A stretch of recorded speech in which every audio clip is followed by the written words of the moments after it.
Hey everyone, LEGO fans and Middle-earth enthusiasts. Today we're diving deep into the shadow of Mordor. But not with LEGO's official Barad-dûr set. Nope, we're taking a closer look at the AliExpress copy that's been making the rounds. Standing at an imposing 83 centimeters tall, this 5,471-piece set brings Sauron's dark fortress to life in stunning detail. This set promises a towering recreation of Sauron's fortress for a fraction of the price. But how does it stack up in terms of accuracy, minifigures, quality, and playability?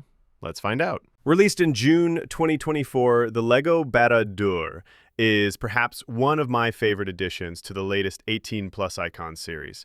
Inside a plain brown box, you'll find approximately 40 numbered bags, an instruction manual, and a sticker sheet. The minifigure lineup is impressive, even as a knockoff set. I have noticed two details that AliExpress has missed with all its minifigures. The first is the back printing on the torso. While almost all the LEGO figures have this option, the second is that none of the AliExpress figures have dual face prints. It seemed AliExpress had to cut some corners to make up for the cheaper price. While they try to imitate LEGO closely, the quality varies. First, we get the two hobbits.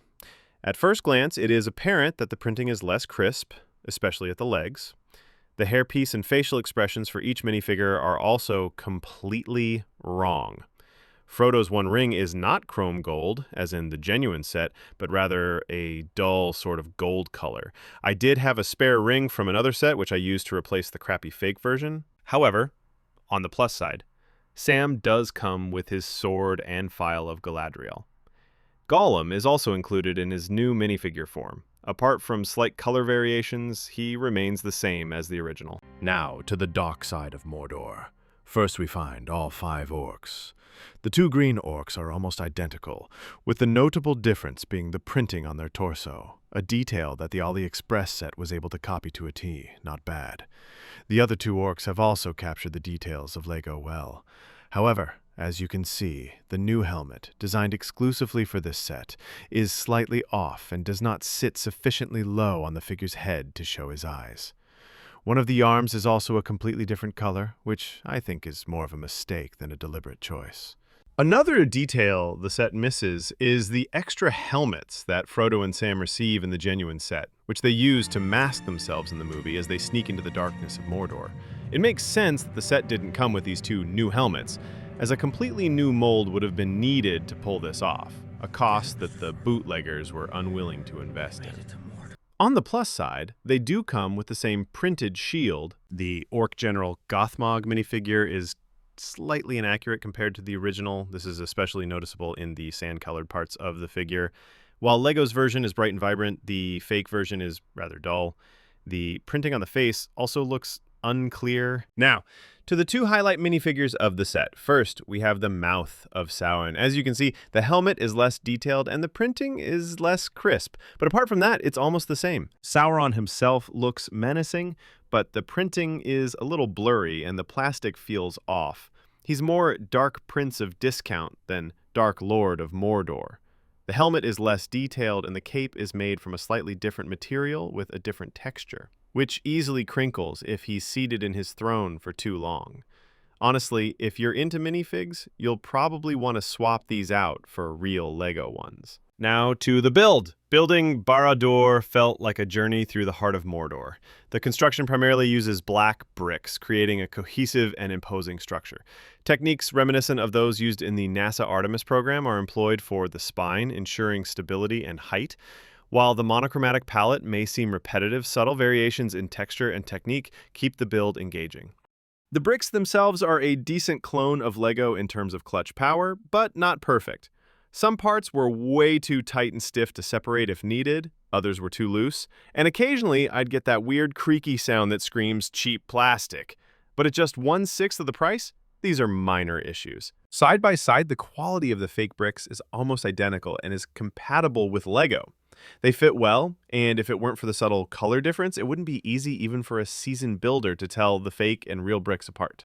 In terms of design, this knockoff nails the silhouette of Barad-dûr. That menacing spire, the Eye of Sauron perched at the top. It's dramatic, it's tall, and it has shelf presence. The interior details, while imaginative, may not align perfectly with the limited on-screen appearances of Barad-dûr, but they add a layer of creativity and fun. Also, a lot of the dark fantasy detail from the movies is simplified. Think more generic fortress than Peter Jackson masterpiece. The all-black view of the tower looks menacing with the added spikes and contrasts nicely with the lower sections of the orange base, which is meant to represent the volcanic lava from the pits of Mount Doom. The Eye of Sauron does come with incredible details. The transparent colors, though, are a bit off from the genuine. The knockoffs still aren't able to clone LEGO colors completely. What I am particularly excited about is how the colors gradually lighten as you move closer to the center of the eye, representing it as it glows. Building the eye was amazing and was literally and figuratively the icing on the cake. The eye does rotate, which is also a neat touch. A light brick is also included, a double nice touch.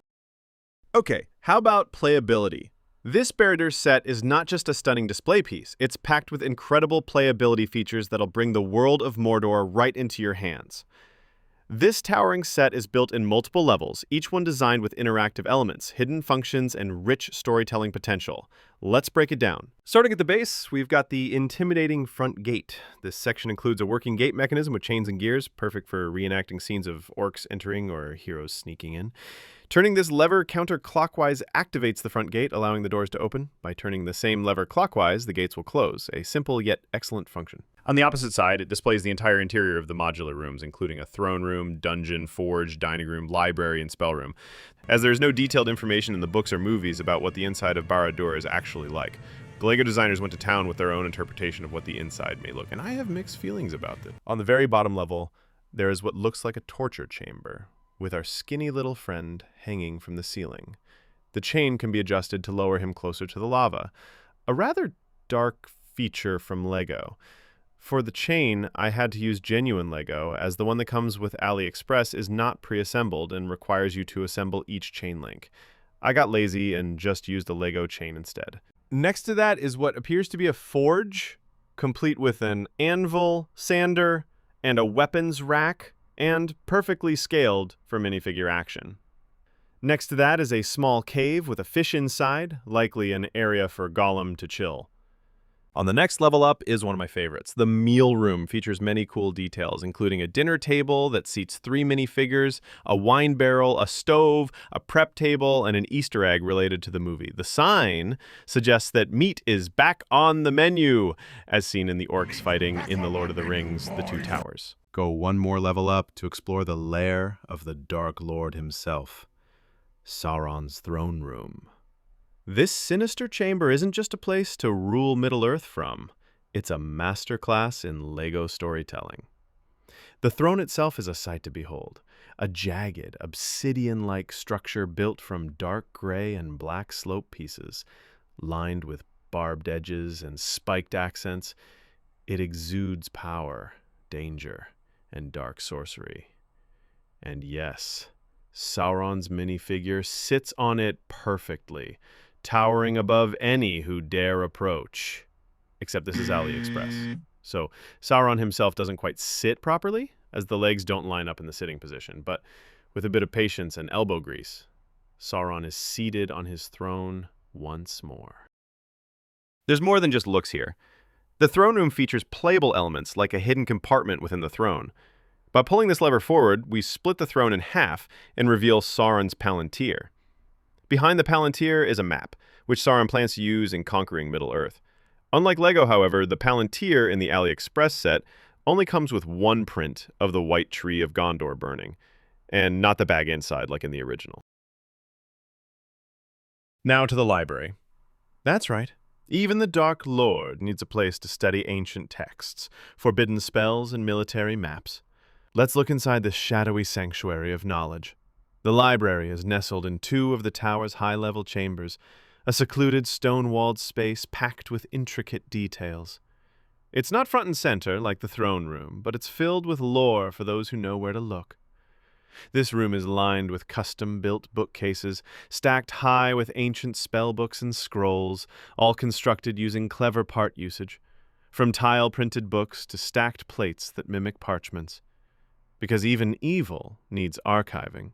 There's a central reading desk, complete with a flickering lantern, quills, a mysterious potion, a letter, Frodo's mithril coat, and what appears to be a chin-up bar, because even Sauron needs to be up with appearances. This space is perfect for storytelling. Picture the mouth of Sauron decoding elvish prophecies, or orc generals reading war strategy, or maybe Gollum sneaking in to find clues about his precious. The room is scaled to fit 2 minifigures comfortably and is surprisingly interactive for such a compact space. The movable ladder is also a nice finishing touch. True to LEGO's spirit of discovery, the set contains 2 hidden features. Pull a panel and you'll find a secret compartment. The first, we see a spider, which we believe represents Shelob. In the second hidden compartment, we see the 3 rings of power given to the elven kings. The felt beast I had to buy separately from this set, which cost me just $10 from AliExpress as part of a bundle deal. This winged monster adds an extra layer of menace and majesty to your display. Let's take a closer look at one of Sauron's most fearsome allies. Out of the box, in this case, just a polybag, the fell beast is immediately striking. With its vast wingspan, serpent-like body, and armored Nazgul rider, this creature steals attention, whether it's perched beside Barad-dûr or soaring overhead on a stand. It's a solid mid-sized build that combines elegant shaping with sinister presence. Let's talk looks. The LEGO version has a sharp, detailed head sculpt, layered with curved slopes, printed eyes, and hinged jaws. Meanwhile, the AliExpress model uses simplified molds that don't capture as much detail. The wings are also marred by mistakes, including extra holes and less defined printing. It's not bad, just far less refined. Where LEGO uses a multi-part wing system with articulation, the AliExpress wings typically don't clutch as well. They look decent, but lack the possibility, as with the genuine set. The Ringwraith minifigure's lack of quality is pronounced when we try to sit it in its saddle. Just as Sauron, the legs don't align when you sit the figure down, making it quite hard to attach to the beast. So, is the AliExpress Barad-dûr worth it? That depends on what you're looking for. Let's look at the positives. The AliExpress clone is an impressive size and displays value. I managed to get a set for $100 compared to LEGO's $700. It's 7 times cheaper in price, but only a bit cheaper in quality.